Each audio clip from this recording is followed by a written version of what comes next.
What is up, everyone, and welcome to my YouTube channel. In today's video, I'm going to be giving you guys 5 reasons on why the base model Acura RSX is still a buy today. It is still a good deal. If you haven't bought one, you need to go out and get one now. Starting off, it is a timeless design. Even as it is stock as this one is, it is a beautiful car. Compared to other cars of this age, this car with some simple mods like wheels, lip kits, or even like this Type R wing that I've put on the car, it changes the look of this car entirely. Here you can see the inside of this car. Excuse some of that stuff I have back there. These seats are some of my favorite seats. Look at these seats are 21 years old. This car has 260 something thousand miles in it, and look at the seats. They are still in great condition, unlike the Type S seats that it comes with, that like cheap pleather I call it.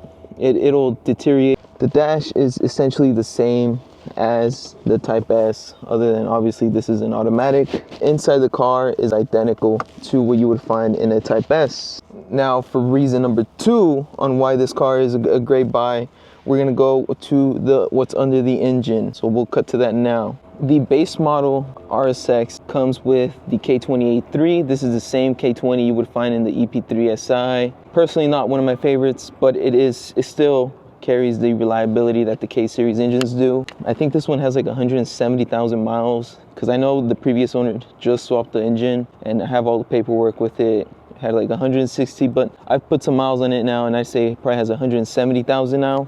And this engine still runs great. One thing I'm not too sure of is if they ever swapped the transmission. If they didn't, then that transmission is a tank for running 260 plus thousand miles. If it did, I'd be really impressed, but I'm not sure. Nonetheless, this powertrain package will give you reliability. To this day, I have yet to be stranded. I just took this car to LA, which is about 40-minute drive for me, a little like an hour and a half round trip. We did it, no problem. So yeah, pick yourself up one of these. It is a great affordable way to get into the DC5 platform without paying the $6,000 to $8,000 for a Type S. Like I made a video on it where you guys can find it here. I paid $2,500 for this car.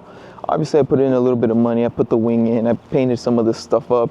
It looks a little better than it did before, but for $2,500, I've gotten over 15,000 miles in this car. I'm actually really happy with it. I think it's a great deal. I feel like I've already gotten my money's worth out of this car, that even if it were to I needed to junk it tomorrow, I would be happy with my purchase. So yeah, get one while they're relatively cheap, because once the Type S start to be really out of price range, people are going to start jumping into the base model. Another reason, it is a good way to get into a project car. You could get the Type S, but you're going to be paying an arm and a leg for something that you don't have to. You get yourself the base model, you pay $1,000 for a K24, you pay another $1,000 for an RSX Type S transmission, and for $4,500, you essentially have something that has better potential than a stock Type S. So, in my opinion, the base model is slept on a lot. A lot of people feel that if they have a base model that it's like not all that.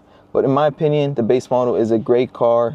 If something would ever happen to this car, I would buy another one. So yeah, get them while they're still cheap. Bonus reason to get a base model RSX is it's incredibly cheap to own. I haven't had to do any maintenance. The only maintenance I had to do, I think I still have in here, and that is I had to go and buy some power steering fluid because it was running low, and that was like what, $8.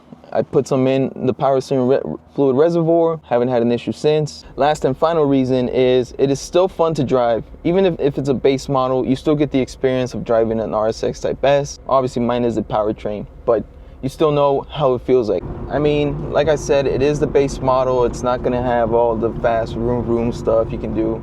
But, I mean, look, if you're looking just for a chill drive, this car is it. So here we're going up a hill, and plenty of power. Car drives great, shifts smooth. Great car. Pick one up if you haven't. While they're cheap, because I see these going up in value. The year is 2025 now, and I've been a fan of the RSX since I was like in high school. And I've gone through where I would see them every day to where nowadays I see one maybe once every few days, and it's been going less and less. The quality of them that you see now, the ones you see are more beat up and stuff like that. I mean, this one obviously isn't in the best condition, but you get what I mean. Oh, we're going uphill now. Listen to that. Beautiful, easy to drive. definitely worth the purchase. I'm very happy with this car. I'll give you guys the plan for what I have for this car.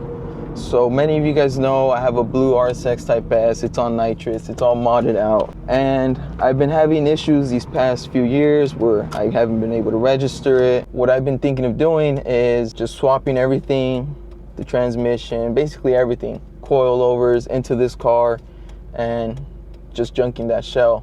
I mean, it's a tough pill to swallow, but I don't really want to deal with that anymore. And having the car sit there is bringing me no value. So the goal is to get that done for this summer, but for sure by this year, I want to have everything swapped into this car. If you enjoyed this video, please leave a like and subscribe, and thanks for watching.